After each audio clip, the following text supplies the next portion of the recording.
నా కంపెనీ నుండి ఈ మెయిల్ వచ్చింది. అసలు ఫామ్ 16 అంటే ఏమిటి? నేను ట్యాక్స్ ఏం కట్టట్లే కదా గవర్నమెంట్కి, నేను ఐటీ రిటర్న్స్ వేయాలా? ఈ ఫామ్ 16తో ఏం చేయాలి? కొంచెం చెప్పగలవా? తప్పకుండా తప్పకుండా మీ అందరి కోసం ఫామ్ 16 అంటే ఏమిటి, ఫామ్ 16 వల్ల యూజెస్ అంటే ఏమిటి, ఐటీ రిటర్న్స్ మనం ఎందుకు చేయాలి అనేది ప్రతి ఒక్కటి క్లుప్తంగా ఈ వీడియోలో డిస్కస్ చేస్తున్నాం. తప్పకుండా చూడండి. మనం ఏదైనా కంపెనీలో వర్క్ చేసినప్పుడు ఆ ఫైనాన్షియర్ ఎండ్ అయినప్పుడు మనకి కంపెనీ తరపున నుండి ఒక మెయిల్ వస్తుంది అనమాట. ఆ మెయిల్ ఏంటంటే ఈ ఫామ్ 16 అనమాట. అసలు ఈ ఫామ్ 16 అంటే ఏమిటి, ఫామ్ 16 లో ఎన్ని పార్ట్స్ ఉంటాయి, ఫామ్ 16 వల్ల యూజెస్ ఏమిటి, ఎవరైనా మనం పర్టికులర్ వ్యక్తి మనకి తక్కువ శాలరీ వచ్చిన వ్యక్తి కూడా ఈ ఫామ్ 16 వస్తుంది వాళ్ళకి, ఈ ఫామ్ 16 వస్తే వీటితో ఏం చేయాలి, ఎక్కువ కొద్దిమంది శాలరీ ఎక్కువగా ఉండే వాళ్ళు ఐటీ రిటర్న్స్ వేస్తూ ఉంటారు, ఏ విధంగా వేస్తూ ఉంటారు, తక్కువ శాలరీ వచ్చిన వాళ్ళు ఐటీ రిటర్న్స్ వేయాలా, ఇవన్నీ క్లియర్ కట్ గా మనము ఈ వీడియోలో డిస్కస్ చేస్తాం అనమాట. ఈ వీడియో అనేది ప్రతి జాబ్ చేసే ప్రతి వ్యక్తికి చాలా చాలా వెరీ ఇంపార్టెంట్ అనమాట. కాబట్టి స్కిప్ అవ్వకోకుండా ఎక్కడైనా అర్థం కాకపోతే కామెంట్ సెక్షన్ లో తెలియజేస్తూ మీరు చూడవలసిందిగా నేను కోరుతున్నాను అనమాట. ఓకే, సో ఈ రోజు ఈ టాపిక్ లో మనం కవర్ చేయాల్సినది ఏంటంటే ఫామ్ 16 అంటే ఏమిటి, దాంట్లో పార్ట్ ఏ అంటే ఏమిటి, పార్ట్ బి అంటే ఏమిటి, పార్ట్ ఏలో ఏముంటాయి, పార్ట్ బిలో ఏముంటాయి, ఫామ్ 16 వల్ల యూజెస్ ఏమిటి, ఫామ్ 16 ని మనం ఏ విధంగా తెచ్చుకోవచ్చు అంటే డౌన్లోడ్ చేసుకోవచ్చు, తర్వాత ఇంపార్టెన్స్ ఈ ఫామ్ 16 మనం చేసినప్పుడు చూసినప్పుడు ఏమేం పాయింట్స్ మనం మైండ్ లో పెట్టుకోవాలి, తర్వాత ఎవరన్నా ట్యాక్స్ పే చేయకపోయినా ఐటీ రిటర్న్స్ వేయాలా, నా శాలరీ తక్కువ ఉన్నప్పుడు నేను ఐటీ రిటర్న్స్ వేయాలి, ఇవన్నీ క్లియర్ గా డిస్కస్ చేస్తాం అనమాట. ఓకే, ఫస్ట్ ఫ్రెండ్ ఫామ్ 16 అంటే ఏం లేదు. ఫామ్ అంటే ఏంది, మనకి ఒక పేపర్ మాదిరి అంతేనా, ఫామ్ ఒక ఏదైనా మన బ్యాంక్ వెళ్తే ఫామ్ ఇవ్వండి అని అడుగుతాం కదా, అంటే ఏంది మనకు ఒక పేపర్ లాగా అది అనమాట. సేమ్ ఇక్కడ కూడా అంతే, ఫామ్ 16 అంటే సర్టిఫికేట్, ఒక సర్టిఫికేట్ ఇష్యూడ్ బై ఎంప్లాయర్స్ అనమాట. అంటే ఒక కంపెనీ ఒక సర్టిఫికేట్ ఇస్తుంది అనమాట. ఏం సర్టిఫికేట్ అంటే అది గవర్నమెంట్ రిలేటెడ్ సర్టిఫికేట్. ఏంటంటే ఒక కంపెనీ ఎగ్జాంపుల్ టీసీఎస్ తీసుకోండి, టీసీఎస్ అనేది గవర్నమెంట్ నీ ట్యాక్స్ డిడక్ట్ చేసి అది గవర్నమెంట్ కట్టింటది కదా, ఆ కట్టిన ట్యాక్స్ ని మనకి ఒక సర్టిఫికేట్ రూపంలో అది మనకు ఇస్తుంది అనమాట. అంటే టీసీఎస్ కంపెనీ మనకు ఈ సర్టిఫికేట్ ఫామ్ 16 అనేది మనకి ఇస్తుంది. నేను ఒక టీసీఎస్ ఎంప్లాయీ అయితే నాకు ఇస్తుంది అనమాట.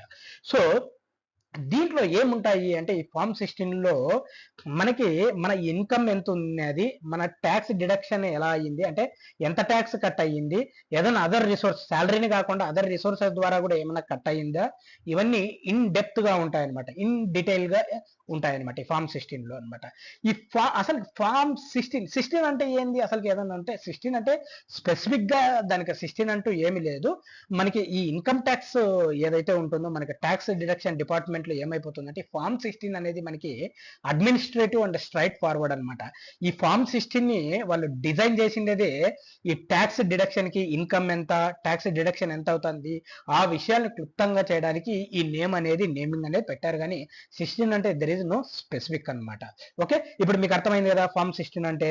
ఓకే, అది ఒక సర్టిఫికేట్ అంతే, అదే ఒక సర్టిఫికేట్. ఎక్కడైతే మనం ట్యాక్స్ కట్టామో మన ఇన్కమ్ కి, ఇన్కమ్ ఎంత, ట్యాక్స్ ఎంత, డీటెయిల్స్ అన్ని మనకి మన కంపెనీ ఇచ్చేదన్నమాట. ఓకే, ఈ ట్యాక్స్ లో మనకి 2 పార్ట్స్ ఉంటాయని చెప్పాను కదా, part A, part B. Part ఏలో ఏముంటుందంటే ఎంప్లాయర్ అంటే టీసీఎస్ అనుకో, ఎంప్లాయీ అంటే నేను అనుకో. సో దీనికి సంబంధించిన డీటెయిల్స్ ఉంటాయన్నమాట. అంటే company name, PAN number, tax, employer name, మన పాన్, ఎవ్రీథింగ్, ఎంప్లాయీ నేము, వాళ్ళ అడ్రస్, ఇవన్నీ పార్ట్ ఏలో. ఫస్ట్ ఎంప్లాయర్, ఎంప్లాయీకి సంబంధించిన అడ్రస్, వాళ్ళకి సంబంధించిన ట్యాక్స్ డీటెయిల్స్ అన్నీ ఉంటాయి అన్నమాట. సెకండ్ దీంట్లోనే క్వార్టర్లీ ట్యాక్స్ డిడక్షన్ అంటారు. మనకు ప్రతి ఫైనాన్స్ ఇయర్ ఎక్కడి నుండి ఎక్కడికి స్టార్ట్ అవుతుంది, ఏప్రిల్ 1 నుండి మార్చి 31 వరకు, అంటే నెక్స్ట్ ఇయర్. సో ఈ ఇయర్ ఏప్రిల్ 1 నుండి స్టార్ట్ అయితే నెక్స్ట్ ఇయర్ మార్చ్ 31 వరకు ఇది ఫైనాన్స్ ఇయర్. ఇక్కడ మనకి 4 క్వార్టర్స్ ఉంటాయి, అంటే ఎవ్రీ 3 months ఒక క్వార్టర్ అన్నట్టు. మనకి ఏప్రిల్ 1 నుండి క్వార్టర్ 1 స్టార్ట్ అయితే మార్చ్ 31 కి క్వార్టర్ 4, అంటే 4 క్వార్టర్స్ ఉంటాయి అన్నమాట. సో ఈచ్ క్వార్టర్ కి ట్యాక్స్ డిడక్షన్ కూడా జరుగుతుంది కదా, ఆ డీటెయిల్స్ కూడా పార్ట్ ఏలో ఉంటాయి అన్నమాట. పార్ట్ ఏలో ఏమేమి ఉంటాయి బ్లైండ్ గా గుర్తుపెట్టుకోండి, address, tax details of employer and employee. Second వచ్చేసి ఏంది క్వార్టర్లీ డిడక్షన్ ట్యాక్స్ అన్నమాట. ఈ రెండు ఉంటాయి అన్నమాట. ఓకే, ఒకసారి మనం చూద్దాం అనమాట. ఇక్కడ చూడండి ఫార్మ్ 16 పార్ట్ ఏలో చూడండి. So name and address of the employer అంటే ఒక కంపెనీకి సంబంధించి నేమ్ అడ్రస్ అనేది ఇక్కడ ఉంటుంది అనమాట. నేమ్ అండ్ అడ్రస్ ఆఫ్ ఎంప్లాయీకి సంబంధించి ఆ అడ్రస్ ఉంటుంది. తర్వాత మనకి నేను చెప్పాను కదా క్వార్టర్లీ ట్యాక్స్ డిడక్షన్స్ Q1 మనకి ఫైనాన్సియర్ కి 4 క్వార్టర్స్ ఉంటే ప్రతి క్వార్టర్ కి మనకి సంబంధించిన ట్యాక్స్ డీటెయిల్స్ అమౌంట్ ఎంత పెయిడ్ కానీ క్రెడిట్ కానీ ఎంత అయింది, ఎంత డిడక్ట్ అయింది ట్యాక్స్ అనేది ప్రతిదీ ఇన్ డెప్త్ గా దీంట్లో ఉంటుంది అనమాట. ఇది పార్ట్ ఏ. పార్ట్ బిలో వచ్చేసి బ్రేకప్ ఆఫ్ ఈచ్ శాలరీ అంటే ఏంటంటే మనకు శాలరీ ఇన్కమ్ ఎంత వస్తుందో దాని గురించి ఇన్ డీటెయిల్ గా ఉంటుంది. అంటే నీకు బేసిక్ శాలరీ ఎంత, నీకు హెచ్ఆర్ఏ ఎంత ఉంది, అలవెన్స్ ఎంత ఉంది, ఇన్సెంటివ్స్ ఎంత ఉన్నాయి, బోనస్ ఎంత ఉంది, ఏదన్నా నీకు ఎక్స్ట్రాగా అంటే కొద్దిమందికి వర్క్ ఫ్రమ్ హోమ్ ఉండడం వల్ల కొద్ది బెనిఫిట్స్ ఉంటాయి అనమాట. ఆ బెనిఫిట్స్ ఏమన్నా ఉన్నాయా, ఈ డీటెయిల్స్ అన్ని breakup of each salary clear గా ఉంటుంది అనమాట. దీంతో పాటు డిడక్షన్స్ ఉంటాయి. డిడక్షన్స్ మనకి 80C నుండి 80U వరకు ప్రతి ఇన్ డీటెయిల్ 80Cలో ఎంత కట్ అయింది, 80CD ఎంత అయింది, 80CCలో ఎంత అయింది, హెచ్ఆర్ఏ ప్రతిదీ ఇన్ డీటెయిల్ గా సెకండ్ దాంట్లో ఉంటుంది అనమాట. తర్వాత మనకి ఏదైనా అదర్ ఇన్కమ్ ఏదైనా మనకి ఇది కాకుండా అంటే మనకి శాలరీ కాకుండా అపార్ట్ ఫ్రమ్ కొద్దిమంది బిజినెస్ వాళ్ళు ఉంటారు కదా, వాళ్ళకి సంబంధించి ఏదైనా అదర్ ఇన్కమ్ ఉంటే దానికి సంబంధించి ఇంట్రెస్ట్ ఎంత, రెంటల్ ఇన్కమ్ ఎంత, తర్వాత ఏదన్నా అదర్ రిసోర్సెస్ ద్వారా వచ్చే బిజినెస్ సంబంధించి ఆ ఇన్కమ్ ఎంత ప్రతిదీ ఇన్ డెప్త్ గా ఉంటుంది అనమాట. ఒకసారి అది కూడా మన ఎగ్జాంపుల్ తో ఒకసారి చూద్దాం అనమాట. ఇక్కడ చూడండి. సో ఈచ్ శాలరీ మనకి ఇన్ డీటెయిల్ గ్రాస్ శాలరీ ఎంత, గ్రాస్ శాలరీకి సంబంధించి ఈచ్ వన్ ప్రతి సెక్షన్ కి హౌస్ రెంటల్ అలవెన్స్ ఇలా ప్రతిదీ ఇన్ డీటెయిల్ గా సెక్షన్ పార్ట్ బిలో ఉంటుంది అనమాట.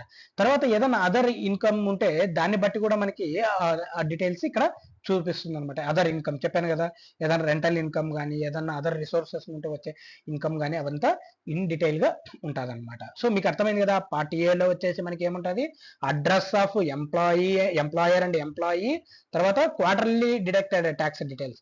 పార్ట్ బిలో ఏముంటుంది, ట్యాక్స్ కి సంబంధించి ఇన్ డీటెయిల్ గా మనకి మొత్తం ఉంటుంది అనమాట. సో డిడక్షన్ ఎంత జరిగింది, ఇన్కమ్ ఎంత ఉంది, బ్రేకప్ ఈచ్ శాలరీ బ్రేకప్ అనేది ప్రతిదీ ఉంటుంది అనమాట. ఓకే, ఇప్పుడు మీకు పార్ట్ ఏ అంటే పార్ట్ బి అంటే ఫార్మ్ 16 అంటే ఒక ఐడియా వచ్చింది అనమాట.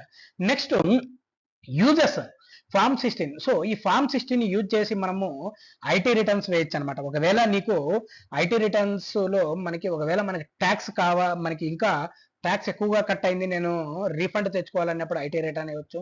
నేను కరెక్ట్ గా నా శాలరీ నా ఇన్కమ్ అంతా మ్యాచ్ అయ్యింది అన్నప్పుడు ఐటీ రిటర్న్స్ వేయచ్చు. నాకు అంత పర్ఫెక్ట్ గా ఉంది, వచ్చేది లేదు పోయేది లేదు అన్నప్పుడు కూడా ఐటీ రిటర్న్ వేయచ్చు అనమాట. దానికోసం ఈ ఫార్మ్ 16 అనేది important. Form 16 so IT returns కోసం ఫార్మ్ 16 అనేది important. Proof of tax deduction. So ఇది వచ్చేసి మనము ట్యాక్స్ కట్టినట్టు ఏ ఒక్కరికైనా మనం చూపించడానికి కూడా ఈ ప్రూఫ్ ఆఫ్ ట్యాక్స్ డిడక్షన్ అనేది వెరీ ఇంపార్టెంట్ అనమాట. ఓకే, సో ఇది ఒక కంపెనీ కూడా వాళ్ళు యూజ్ చేసుకుంటారు అనమాట, మా ఎంప్లాయీకి ఈ ట్యాక్స్ కట్టాను అనేది. తర్వాత శాలరీ డీటెయిల్స్ మన ప్రతికి సంబంధించి చెప్పాను కదా, part below salary deduction each section wise ఎంత ఉంటుంది అనేది ఈచ్ అదంతా క్లారిటీగా మనము చూసుకునే దానికి అవకాశం ఉంటుంది అనమాట. నెక్స్ట్ ఈ ఫార్మ్ 16 ఎక్కడి నుండి డౌన్లోడ్ చేయొచ్చు అంటే ఒకటి వచ్చేసి మనకి మన ఎంప్లాయర్ నుంటే మన కంపెనీనే ఇస్తుంది అనమాట. సెకండ్ వచ్చేసి ట్రేస్ పోర్టల్. ఈ ట్రేస్ పోర్టల్ నేను ఇక్కడ యూఆర్ఎల్ ఇచ్చాను, డిస్క్రిప్షన్ లో కూడా పింక్ చేస్తాను, యూఆర్ఎల్ నుండి కూడా మనము డౌన్లోడ్ చేసుకోవచ్చు అనమాట. తర్వాత ఫార్మ్ 16 నుండి మనం ఇంపార్టెంట్ గా గుర్తుపెట్టుకోవాల్సినది ఏంటి అంటే ఈ ఫార్మ్ 16 ఏదైతే ఉందో దాంట్లో ప్రతి డీటెయిల్స్ అంటే మన ట్యాక్స్ డిక్లరేషన్ ఏదైతే ఉందో అదంతా కరెక్ట్ గా ఉందా లేదా, తర్వాత మన ఇన్కమ్ కరెక్ట్ గా డిక్లేర్ చేసినారా లేదా, ఇవన్నీ పర్ఫెక్ట్ గా మీరు చెక్ చేసుకోవాలన్నమాట. ఏదైనా ఐటీ రిటర్న్స్ వేసినప్పుడు గుర్తుపెట్టుకోండి. సో ఇది మెయిన్ ఇంపార్టెంట్ ప్రతి ఒక్కరికి. I'm not paying any tax, should I file it IT returns? Yes, you should file. నువ్వు ట్యాక్స్ అసలు కట్టకపోయినా జీరో ట్యాక్స్ కడుతున్నా కూడా నువ్వు ఐటీ రిటర్న్స్ వేయాలి. ఎందుకు వేయాలంటే నీకు రేపు పొద్దున హౌస్ లోన్ రావాలన్నా లాస్ట్ 3 years ఐటీ రిటర్న్స్ అడుగుతాడు. తర్వాత నువ్వు ఏదన్నా పర్సనల్ లోన్ కావాలన్నా ఈ మధ్య ఫార్మ్ 16 కూడా అడుగుతున్నారనమాట. ఈ పర్పస్ కైనా నువ్వు కంపల్సరీ వేయాలి. లేదా నువ్వు నేను ట్యాక్స్ కట్టకపోయినా నా ఇన్కమ్ అనేది ప్రాపర్ గా ఉంది, నేను ఏది అదర్ రిసోర్స్ నుండి రాకోకుండా నేను ఏదైనా పర్ఫెక్ట్ గా నా దగ్గర బ్లాక్ మనీ లేదు అని చూపించడానికైనా నువ్వు ఐటీ రిటర్న్ కంపల్సరీ వేయాలి. My salary is very less even though should I file? yes, reasons same అన్నమాట. మీకు లోన్ రావాలన్నా, పర్సనల్ లోన్, హౌస్ లోన్ రావాలన్నా లాస్ట్ 3 ఇయర్స్ ఐటీ రిటర్న్స్ అడుగుతున్నాడు. దీనితో పాటు వాళ్ళు ఏంది నీకు ఏదన్నా శాలరీ పర్ఫెక్ట్ గా ఉంది, నేను ఎలాంటి బ్లాక్ మనీ లేదు నా దగ్గర అని చూపించడానికి కూడా ఈ ఐటీ రిటర్న్స్ అనేది చాలా చాలా ఇంపార్టెంట్ అన్నమాట. సో మీ శాలరీ మీకు ట్యాక్స్ కట్టకపోయినా కంపల్సరీగా మీరు ఐటీ రిటర్న్స్ వేయాలి, ఎక్కడ స్కిప్ అవ్వద్దండి. So should file it immediately. So IT returns start అయింది ఆల్రెడీ. సో మీ దగ్గర ఫామ్ 16 ఉంటే, ఫామ్ 16 ప్రతి కంపెనీ జూన్ 15th లోపు ఎవ్రీ ఇయర్ ఇచ్చేస్తుంది అనమాట. ఒకవేళ మీ దగ్గర ఉంటే ఒకసారి తీసుకొని ఐటీ రిటర్న్స్ వేయండి అనమాట. ఏదైనా హెల్ప్ కావాలంటే కామెంట్ సెక్షన్ లో పెట్టండి ఫ్రెండ్స్. ఇలాంటి అప్డేట్స్ కోసం మన ఛానల్ ని సబ్స్క్రైబ్ చేయండి, సబ్స్క్రైబ్ చేసి ప్రమోట్ చేయండి friends. Thank you all, thank you.